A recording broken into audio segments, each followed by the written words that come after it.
Hello my friends, I'm Duchess and welcome to my YouTube channel. This week I made a time-lapse video of the drawing process of my webcomic art cover. Let's get started. If you have already been following me or have been subscribed to me for a while now, then you probably know that I am a Webtoon canvas creator and an avid Webtoon supporter. I've been reading Webtoon since I was in 9th grade, which was almost 5 years ago. I've read like 100 Webtoons and I love making fan arts of them and just talking about them in general. Recently, I was given a chance to publish my work on webcomics, so I decided to take this opportunity. Webcomics has a review process you have to go through first. So after you create an account on webcomics, you can create your comic. You have to write the title name, the description, and then 5 selling points that will hopefully convince readers to read your comic. Then you have to insert your cover art with and without a title. I would have used a drawing that I already made before for the cover art, but I didn't have the right dimension size. That's why I'm drawing this cover art in the first place. After you put your cover art, you have to insert a smaller drawing, which is like a thumbnail. Then you have a horizontal cover, which has its own dimensions as well. Webtoon actually has a vertical image cover, so I thought it was kind of similar in that way. Strangely, Webcomics has a huge creator benefits program, which has so many benefits that I didn't really think was necessary because Webtoon doesn't really have that. There's 5 different levels based on how many chapters you have, you're following, etc. I think it's a pretty cool feature that they have, and it's also a great incentive for creators. They also don't really do contracts or make you exclusive unless you make a contract with them, so you still have the freedom to do other things if you want. Anyway, I'm still figuring out webcomics, but it's good so far. For the cover art, I decided that I was finally going to draw the 4 main characters of my story. Usually, I only draw 2 or 3 of them together, but I haven't really drawn just the 4 of them. I also have 2 other main characters, but they're more of the main side characters, so I decided not to include them.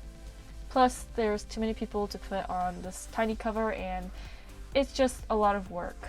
Anyways, I made a very average and simple background, so the cover wasn't too plain, and I think it looks okay. The composition of the cover is good, but drawing their faces was a bit of a challenge. I'm not sure why. I probably just need some more practice.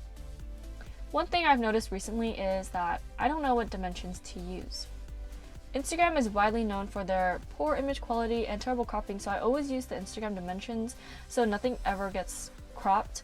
However, sometimes I think my drawings look pixelated even if the DPI of my canvas is 400.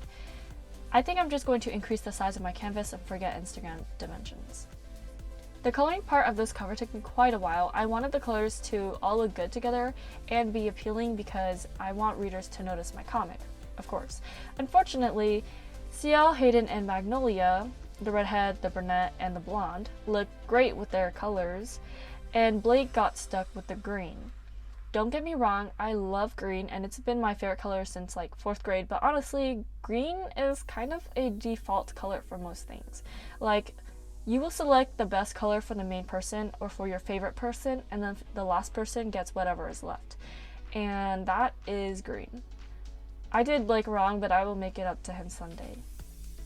Normally, Blake wears all black and he would be an emo boy in real life, but black just didn't match with the cover art because everything is bright and colorful and then he's just like black. You know, like it just doesn't fit.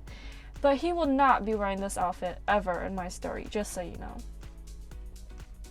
Otherwise, I love everyone else's outfits, and they will probably wear what I drew for them, just not Blake. I'm pretty excited to start as a webcomic creator, and I hope that things go well. Please subscribe to me there. My comic is called The Unexpected Enchantress.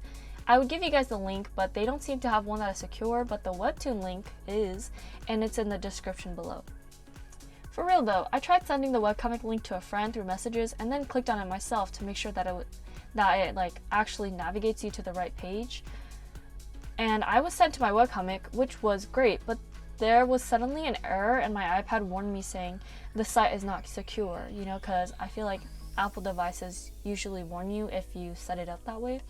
So I immediately got out of there and cleared my browsing data. I take these things really seriously. Being hacked or scammed is no fun. So I will not be giving you guys that link. I'm not sure how I can get it, but it doesn't really look like there is one, so you would just have to look it up on there. Sorry. Shading the cover art took me quite a while because each character was colored on separate layers to prevent mixing colors. After the rendering, I just used the text tool and added a title. Well, that is all I have for you guys this week. If you enjoyed this week's video or learned something new, please give it a thumbs up, subscribe, and click the notification bell to get notified. Thank you so much for watching. I hope to see you next week.